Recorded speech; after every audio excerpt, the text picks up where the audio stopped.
நித்யானந்தா இறந்து போயிட்டதா சொல்லி இப்போ செய்தி பரவிட்டு இருக்கு. திருவண்ணாமலையை சேர்ந்த நித்யானந்தா கர்நாடகாவில் பிடதி ஆசிரமத்தை தொடங்கினாரு. கர்நாடகா மட்டும் இல்லாம எல்லா இடத்துலயுமே அந்த ஆசிரமத்தை நிறுவினாரு. ஒரு நடிகை கூட ஒன்னா இருக்க மாதிரியான வீடியோ வெளியாகி பெரும் சர்ச்சையிலையும் சிக்கினாரு. நித்யானந்தானா யாருன்னு உலகம் முழுக்க தெரிய ஆரம்பிச்சது. நித்யானந்தா இதனாலேயே ஒரு சர்ச்சையான சாமியார்னு கருதப்பட்டாரு. சமீபத்துல பாலியல் வழக்கிலையும் சிக்கின நித்யானந்தாவை இப்போ போலீஸ் தேடி வந்துட்டு இருக்கு. இப்போ இந்தியா விட்டு தப்பிச்சு போய் கைலாசான்னு தனக்குன்னு ஒரு நாடை உருவாக்குனதாகவும் அது இந்துக்களுக்கான நாடுன்னு சொல்லிட்டு இருக்காரு. அந்த நாட்டுக்குன்னு தனி கரன்சியும் இருக்கு, தனி கொடியும் இருக்கு, தனி பாஸ்போர்ட்டும் இருக்கு. இப்படி தனக்குன்னு ஒரு நாடை உருவாக்கி செட்டிலான நித்யானந்தா சோசியல் மீடியா மூலமா பக்தர்களுக்கு தன்னோட போதனையை தெரிவிச்சிட்டு வந்தாரு.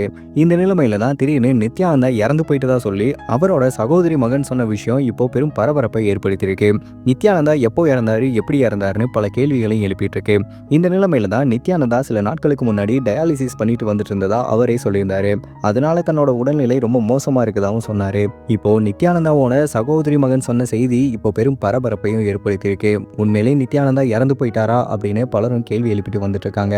ஆனா இது சம்பந்தமா கைலாஷால இருந்து நித்யானந்தாவோட ஆசிரம சைடு இருந்து எந்த ஒரு அதிகாரப்பூர்வ அறிவிப்பும் வரல. அதனால இந்த செய்தி உண்மையா பொய்யா அப்படின்னு பலரும் குழப்பம் அடைஞ்சிருக்காங்க.